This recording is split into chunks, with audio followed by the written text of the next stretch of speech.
Everyone, welcome back to my YouTube channel.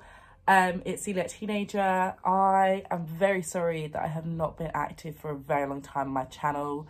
The reason for this mainly is because I have been so busy. If you didn't realise, I have left college and I've now started working full-time as a teaching assistant in a school.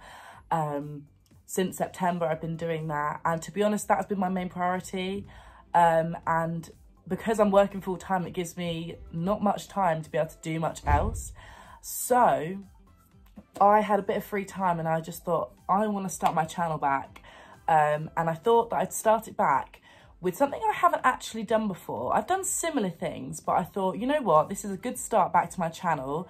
And I thought, right, I'm going to do a frequently asked questions. So I'm going to go through a list of questions that I get asked all the time about being a celiac. I'm going to look at my tablet here at my questions and we're going to go through them all. Okay, so I do have a very long list of questions, to be honest, because I get asked a lot of things a lot of the time. So I'm just going to start from the top. The first question I've got is, how long have you had celiac for? So I have had celiac since I was 8 years old. So I've had it now for 11 years, which is insane. Long time, to be honest. Yeah, so I've had it for 11 years now. I was diagnosed when I was 8 years old. I just went into middle school at that point. It was in the summer holidays and I just went into middle school, just joined. I went into a completely new county, so I didn't know anybody. And actually I knew about 3 people. So yeah, it was all very new to me, and obviously having celiac was also new to me. What are my favourite restaurants or restaurant? Some of my favourites are Ask Italian. I love their pizzas. Pizza Express, their dough balls are brilliant, and I love the Padana pizza. I've really become a big fan of Bella Italia recently. I love their duck pasta. I can't remember what it's called, but I love that place. Leon, if you've never been to Leon, you need to go. It's in London. There's so many of them, and they're like boxes of like actually healthy, what's it called? Fast food, healthy fast food, but it's so tasty. Like, you get like katsu curry, you can get burgers now that are gluten-free, just loads of different things. That's one of my favourite places. Oh yeah, and gluten-free chicken nuggets, which is amazing. What else do I really like? Honest Burger, that is one of my all-time favourite restaurants. They know that. I'm obsessed with that place. That's also in London, but I think they have them a bit over the country now. I'm not sure, but I love that place. Is there any others? Nando's, massive fan of Nando's. Yeah, I think they're the main ones I love. Another question I get is it hard being celiac? I get asked this all the time. I would say, personally for me, no. If we're talking about at the start when I had celiac, I would say yes, 100%. But now it's just like part of my normal routine. Like, I don't even think about it at all. Since I've started my new job, they're actually so good for celiac. Basically, the school I work at are really good with allergies, and you get hot food and they make it all separate for me. Usually it's what the other people are having, like the other staff and the other children. And the man that does it all, he knows who I am. He gives me the food, and it's all separate and all gluten-free. Sometimes I have like noodles. The roast is obviously all good. Pasta sometimes, just some really nice foods. And there's also a salad bar, so obviously I can get all the salad like tomatoes and lettuce and all that kind of thing. So that's really good. I forgot what the question is now. What was the question? Oh yeah, so being a celiac, so that's my 5 days a week, that's sorted. And at home, my family are really good with celiac. None of them actually have it in my close family, but they all know about celiac. I mean, I've had it for 11 years now. And when I go out the weekends, you know, all my friends are really good with it. They all kind of understand it now, because it's actually a massive thing now. So obviously a lot of people know, and obviously vegan and all this kind of thing has become a massive thing. So a lot of people know about contamination now. So I don't really have any problems, to be honest. I actually don't. Like, I don't remember the last time I actually had an issue with going out for food, or, you know, have to think about the food I'm eating. Not really. Apart from when I go abroad, but that's kind of it, really. Okay, next question. My favourite supermarket. I would say Tesco or Sainsbury's, personally. Tesco, I love their cocoa pillows, or whatever they're called, chocolate pillows. They are amazing. And I love all the selection of food they have. It's just really good. Sainsbury's is also good because it has a lot of fresh food. You can get like gluten-free. Tortellini is one of them. I absolutely love that. That's so yummy. I also love Amy's mac and cheese. Everyone knows I'm obsessed with that. I used to have that at work. When I used to work for a supermarket, I used to get that every single time. I used to work at Waitrose, and I used to get that every single time from the frozen section. It took 3.5 minutes in the microwave, and it was just insane. So yeah, there's just lots of different kind of things, lots of cereals, obviously flour and all that kind of thing. So yeah, there was lots of selection, lots of different brands as well, not just Sainsbury's or just Tesco own. Another good thing about the supermarkets is they have bigger sections now for celiac. Didn't used to be, but the sections have become a lot bigger because a lot more people are obviously turning celiac. It's a lot more people have got it these days, and it used to be a 1 in 100. I think it's now 1 in 80 something. So yeah, it's obviously a lot more people are getting it, so they need bigger sections. They need more food to obviously satisfy everybody. Next question is, what countries are good for celiac food or gluten-free food? I'd say Spain is a good one because a lot of the food is already gluten-free.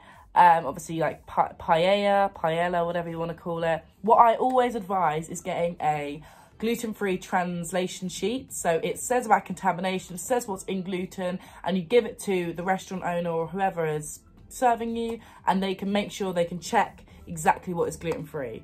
A lot of restaurants now actually abroad state what's gluten-free now, which is brilliant. So I'd say Spain is a definitely top contender. Also their supermarkets are really good, like Mercadona. I did a video about that a few years ago, and their food in there is brilliant. They have lots of gluten-free symbols for gluten-free are the same in this country, so you know it's like the wheat sign with the cross through it, so you know that is the gluten-free stuff. So there's just lots of really good things, and obviously the internet now is great. It tells you, if you type in gluten-free places in this place, it will come up with stuff because everyone's posting about it now. So it's a lot easier when you go abroad now. So I definitely say Spain is a top contender. Spain is my favourite. I'd say Spain is the best.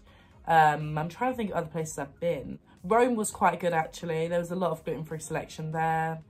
You know, do your research definitely before you go abroad, because I'm actually going to Budapest next weekend, and I'm definitely researching at the moment for places like supermarkets, food, restaurants, all that kind of thing at the moment, trying to find some good places. And lots of the gluten-free bloggers have posted loads of things, so I would definitely recommend going to have a look at some of them on their websites, because they have some really good posts on places that are really good and their reviews on it, so it's really handy for all of us to look at. I do apologise that the lighting is changing as well. It's getting dark as I'm filming this, which is not the best idea, but you know.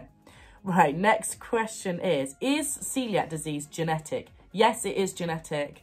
You get it passed down from someone in your family. So when I had it, my 2 cousins had it as well, but we couldn't work out who they had got it from, because at first no one else was diagnosed, apart from their granny was diagnosed with it, but she isn't related to me.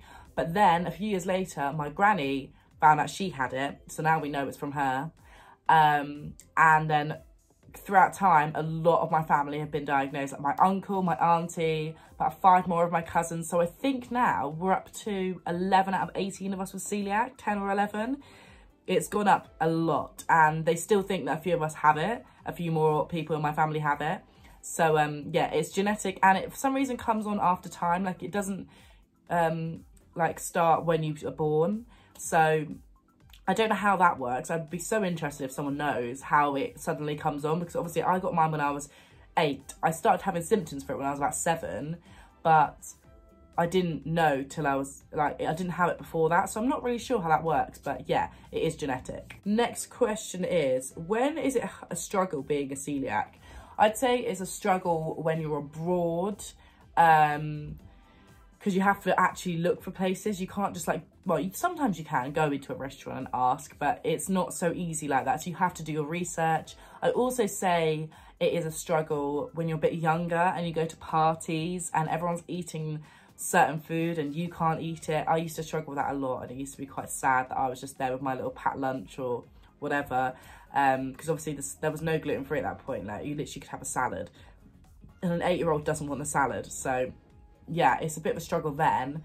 I'd also say, like, when people are getting a pizza takeaway, or when, obviously because I'm 19, I go on nights out, and after a night out everyone goes for a kebab or a pizza, and I can't ever have it.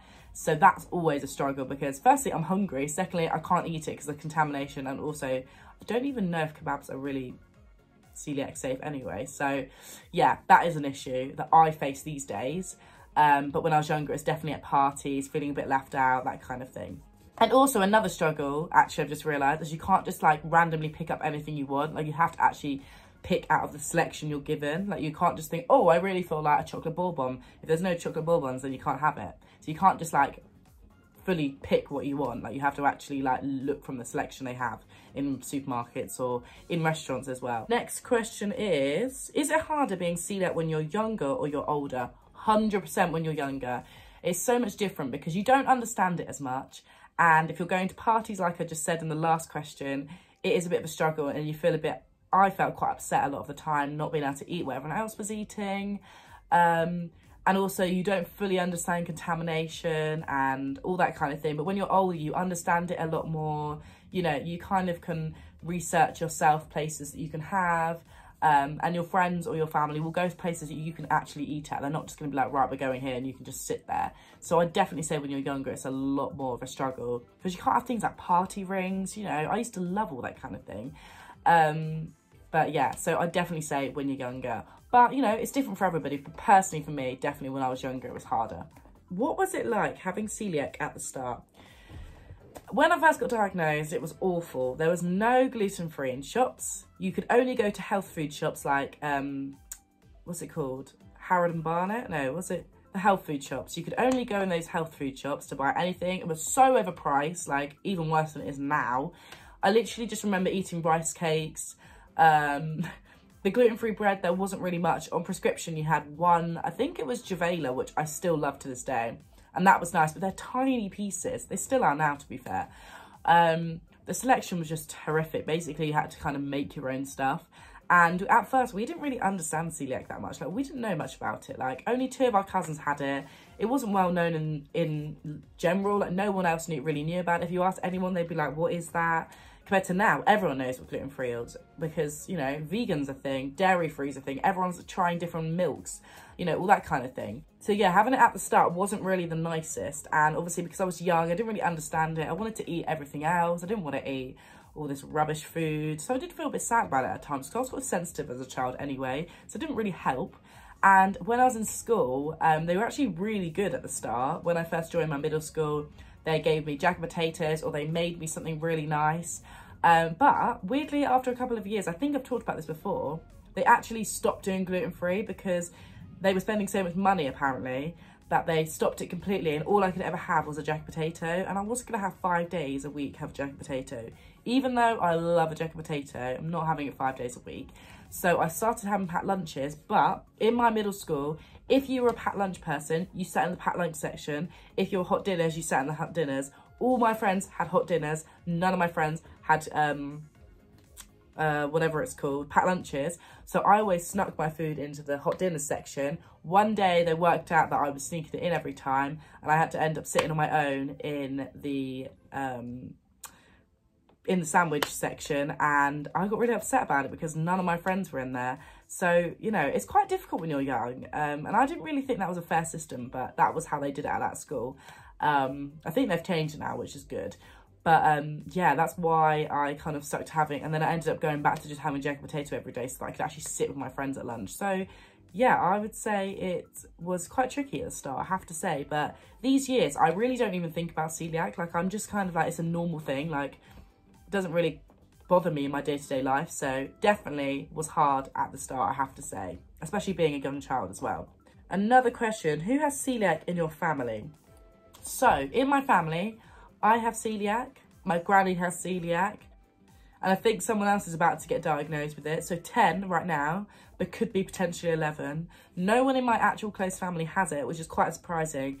But because it develops over time, Harry or Eliza, my brother or sister, could possibly get it because I think they both have the gene, so they could possibly get it or pass it on to their children. So yeah, it could be more. Say in 10 years time, we might all have it in my family. And my last question that I always get asked is, over time, have you become less sensitive to gluten? And actually, I would say yes. I wouldn't have said that a few years ago, but I actually have a story time, which I'm actually going to do on my channel at some point, because it is a good story time about Wagamamas.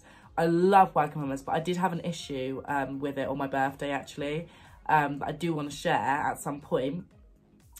But I actually had gluten. It was actually the soy sauce, and I ate half the meal before we realised that it wasn't the gluten-free one, and I didn't get ill at all. I had no symptoms, nothing. I didn't get ill. So I think that I have become a lot less sensitive, because my body's not had gluten for such a long time now, 11 years pretty much, give or take, that it's become less sensitive, which doesn't really make any sense. But I would say yes, it has. I wouldn't say that's for everybody, but I still do get ill on the occasion, so I'm not really sure, because soy sauce you would think that you'd get really ill from, but yeah, I didn't actually get ill, which is really surprising. Yeah, weirdly. Anyway, that is the end of my frequently asked questions from a celiac. I hope you enjoyed this video. Give it a thumbs up if you did. I know I've been gone for a very long time, so definitely give it a thumbs up. Definitely subscribe down below, because I'm ready to come back. I'm really happy that I'm coming back now. I missed being here. Definitely going to film a video from when I'm in Budapest of food there. I've still got some reviews to do from last year's summer holidays that I had. I still haven't done that. I am going to do that at some point. If you have any other questions that you think I need to answer about frequently asked questions, leave them down below and I'll answer them in another video, or maybe on my Instagram. And if you have any video requests that you would like to see, then please leave them down below. I am happy to do any videos people suggest, because I think that is the most important thing, to do the videos you want to see. And yeah, I hope I get to see you guys soon. Bye.